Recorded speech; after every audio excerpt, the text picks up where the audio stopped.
Okay, yeah, so, yeah, your name, your rank, your serial Okay. number. My rank at a time. John Morris, Francis Patrick Thomas Egan. They didn't have much money to give me a lot of names. I was a platoon sergeant in the Marine Corps until I was wounded on Friday the 13th, 1942, hospitalized until February 1944, and booted out as unfit for further duty. Medically discharged, yeah. So I I signed up in September 28th, 1938. I had to leave Chicago.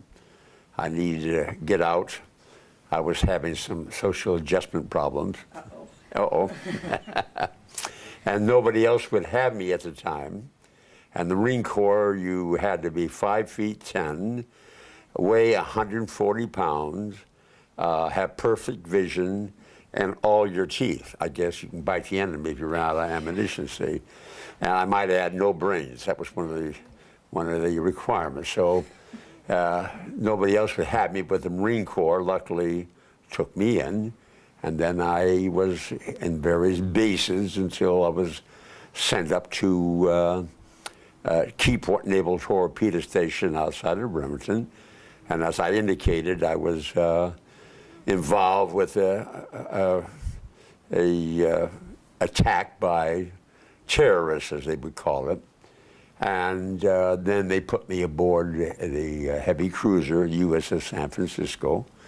And I sailed on it until we were in Pearl Harbor before December the 7th, waiting to go into dry dock. We had no ammunition aboard ship.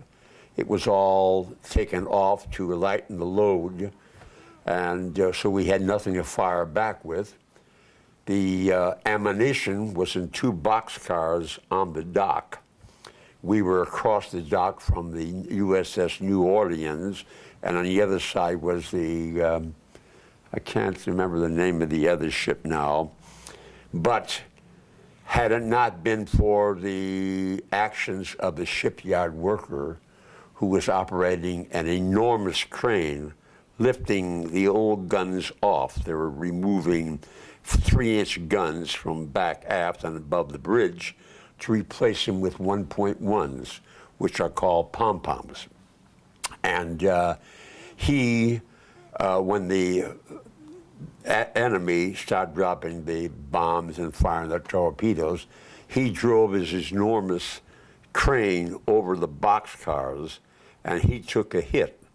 Had he not done that, and the bomb had hit the boxcars, I would not be here talking to you today. It would have blown both ships completely out of the water. So, on the morning of the attack, I was sergeant of the guard. I assembled 5 Marines, color guards with their rifles, and 1 field music. We used to call buglers field music. And I went to the well deck, reported to the sergeant of the officer of the deck, and he assigned a quartermaster to accompany us with the ship's standard flag. So that was part of the color guard.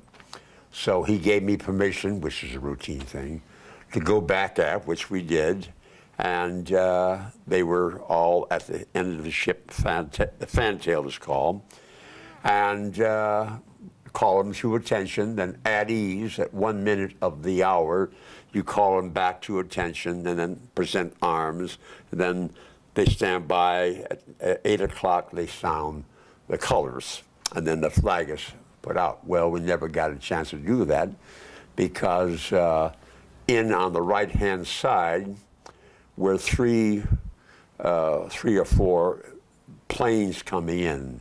I think they were Mitsubishis, and they're heading for Battleship Row with the torpedoes to launch them. And I remember one Marine said, "Hey, Sarge, they're not ours. They must be Russians." We weren't the sharpest people in the neighborhood. That's when we got in the Marine Corps. And so I discharged the Marines and the quartermaster, because they had weapons but no ammunition. And I took out my pistol for what little good it did and fired at the planes. I doubt if it even had range. And then I ran back to the well deck to report to the officer of the deck. He was a young ensign, and he was so overwhelmed or disturbed, he was actually crying.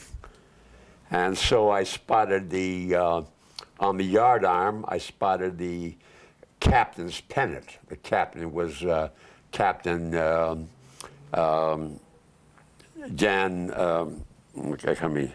Daniel J. Callahan, who later became admiral and was killed on the USS San Francisco the night I was wounded, Friday the 13th, 1942. It was the only battle at that time in which an admiral lost his life. We lost two admirals that night, Admiral Callahan on the San Francisco and Admiral Scott on the Atlanta. Okay, back to Pearl Harbor. I saw his standard flying, so I dashed up the ladder to that deck, officer's deck, and then to his stateroom by the startled Marine orderly. And I dashed in, and I couldn't see him, but I could hear water running. And he was a devout religious person, Catholic. So he'd go to Mass every Sunday, but we didn't have a chaplain aboard. So he was in the shower, so I dashed in and said, "I'm sorry, sir, but we're under attack." So from then on, it was just, I dispatched some Marines over to the Atlanta because their guns were in action. In fact, there was a chaplain aboard the Atlanta, I think he was a Catholic chaplain, who was helping them load ammunition, and he supposedly said, "Praise the Lord and pass the ammunition," and they made a song about that little later on. So since we had no ammunition except 1.3-inch ammo, I grabbed assigned a few Marines to help me get the machine guns out and bring them up to above the bridge where we had a metal shield. That's where they were replacing the 3-inch with the 1.1, which I was on later on. And as you know, a machine gun is fired from a tripod. Well, we couldn't get down on deck, but the shipyard workers mounting the guns there were kind enough to weld the swivel of the machine guns on both sides. So I assigned some Marines there to fire at the enemy.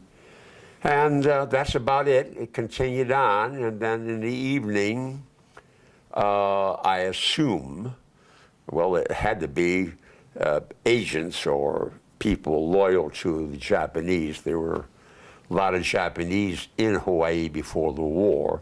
64% of the population were Japanese American. And there was a long stream, you might say, of fire heading down towards Pearl Harbor. I assume that they didn't know that it would be a flame, and this would be something that they could identify where we were in case they came in for a night run. And then a sad thing happened. There were a number of Grumman Wildcats off the deck of the Enterprise who were running out of fuel. They came in to land, and some of the people were a little gun happy, and they opened fire and shot down several of our planes. And that was it. The next day was all, whatever we could do. It was a sad, sorry sight. I had one view about the affair that I benefited by, in that you never know when you go into the military and you're going to, in the Marine Corps, you're always hitting beaches, landing in islands and countries. You never know how you're going to react under fire, particularly if you were raised in a very as I was, very strong Catholic environment. Thou shalt not kill and all that. And so I was, shall we say, not pleased with myself, but gratified that I didn't react unfavorably, that I did what I was supposed to do, and it gave me a few more promotions. So I was grateful for that opportunity. Unlike some of the people who hit Normandy, never been in combat, never realized what's going to happen when they get there and see all, and the situation we have today, where many of the troops, I didn't see that, experience women and children being killed in the villages. See? So I'm fortunate that I'm still kicking around at age 89, 91 to the Marine Corps, 'cause I lied about my age to get in. I'll burn in hell for that. And that's it.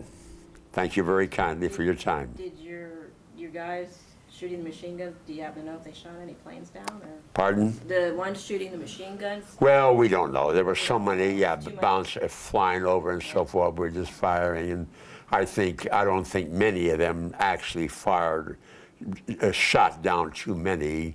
It was just a matter of feeling like you're making a contribution, because they're moving in so fast. And in fact, tonight on TV, there's a movie about Pearl Harbor, and of course it's glorified, but it does give you an idea how fast things were moving, and you didn't have a time to reflect or plan anything at all. See, so. Did you lose any guys on your ship? No, we didn't. We were very fortunate. They were strafing us, but Lousy shots. Huh? yeah, it's just a bit of good luck. But I guess the guy, the dock worker who covered the ammo got killed.